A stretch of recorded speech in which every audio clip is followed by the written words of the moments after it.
Ko paua tētahi o ngā rangatira o Ngai Tahu o tira o te ao Māori a tā Mark Solomon hei toihau o Oranga Tamariki. Nā te minita i ngā take Tamariki, nā Kelvin Davis tōna kōpautanga i pānui mai.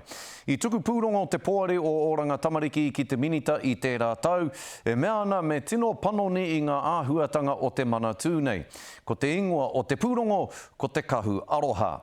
E te tuki ai e nei panonitanga, ka whakamana tonu te minita i tēnei poari tohu kia riro mā te poari nei e aro turuki ngā whakatutukihanga. I naia nei mā tā Mark te mahi a te poari e arataki.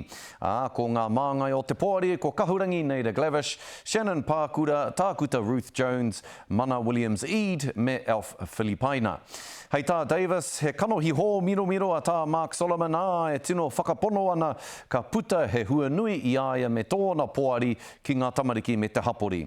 Mai rāno i te timatanga o tēnei poari nei, kua noho a tā Mark Solomon ki reira, i naia nei kuia te urungi o te waka.